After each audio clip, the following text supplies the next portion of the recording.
Welcome, Algebra 2 class. We're going to start our chapter 9.7 today.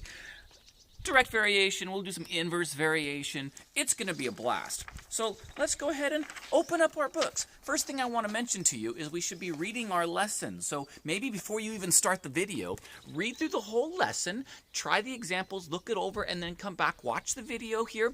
And then if you need to pause it, you pause it, and then afterwards you can go back and watch it again if you need to, so that we got to make sure we understand it. So we're going to do example number 1.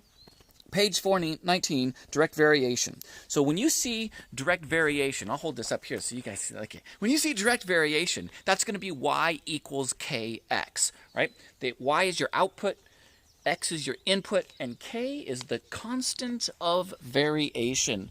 Don't forget the k value. That's what you're going to look for first. That's step 1. You're going to look for the constant of variation. So if it takes 3 hours to travel 90 minutes, right? Then what you're going to do is you got to plug the 3 hours in for x, okay? And you got to plug the 90 minutes over here for y, because you're going to believe, if I have to go 3 hours and it's going to take me 90 minutes, the question is, what's my constant of variation? What's the k value here? So you plug that in, you get 90 is equal to k times 3. And when you divide by 3 on both sides, you're going to get k is 30. Okay. Once you know your constant variation, you're going to plug that back into the equation. You're going to plug it back into the first equation up here. Your k value, we said it was 30. So you can see right over here, so right there, y equals 30x. That's your new equation. That's the goal of the whole problem, is that you get your constant of variation in there. You've got it. Now you have an equation you can work with. And they say, oh, by the way, what happens if you plug in 150 miles for y?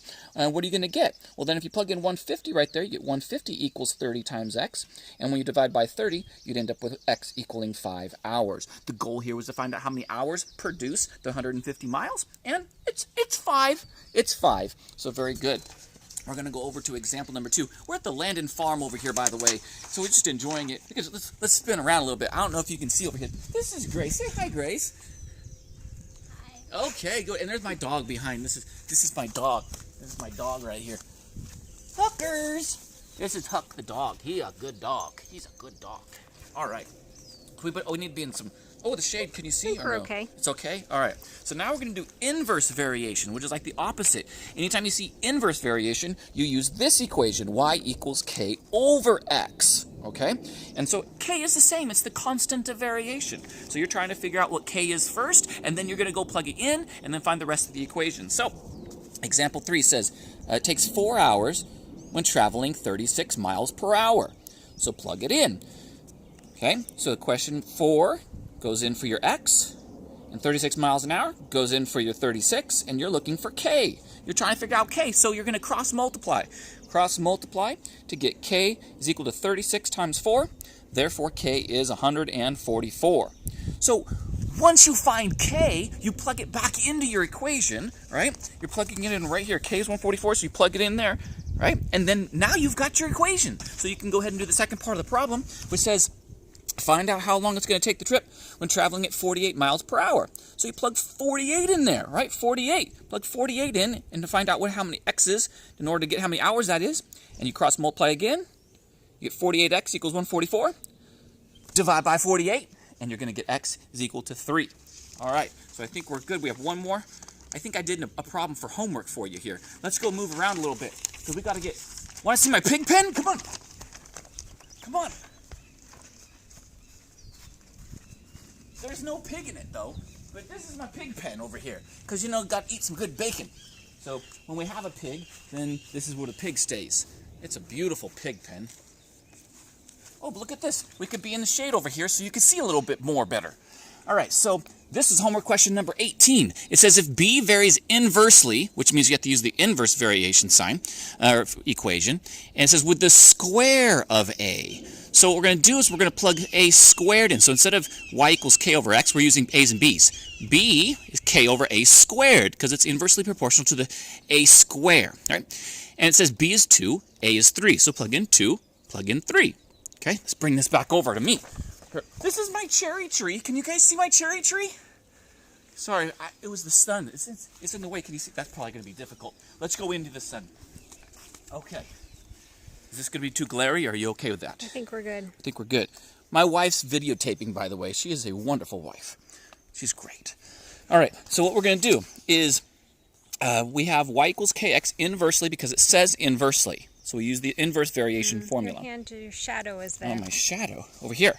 Oh, my head shadow. Ooh, over there, like this. Okay. Aha. So we're using inverse variation because it says it varies inverse. This is your homework problem number 18. And it says that b is 2, a is 3. So what we did is we plugged in b is 2, a is 3, and we got this equation here. 2 is equal to k over 3 squared, which is the same thing as 2 is equal to k over 9. Cross multiply, and you're going to get k is equal to 18. Okay? Once you have k, then you can plug it back in for k, get your equation, and then you can go ahead and solve the rest of the problem. The goal is to get to k, and then get your equation and plug it in. So we got k is equal to 18. We're plugging in 18 right there, so b is equal to 18, where k was, over a squared. And then you're going to, says, the second part of the problem says, what's a? If a is 6, what do? So you plug in a is equal to 6, right there, 6, right? 6 squared. And when you do that, you get 36, so therefore your b value is 18 over 36, which is 1/2.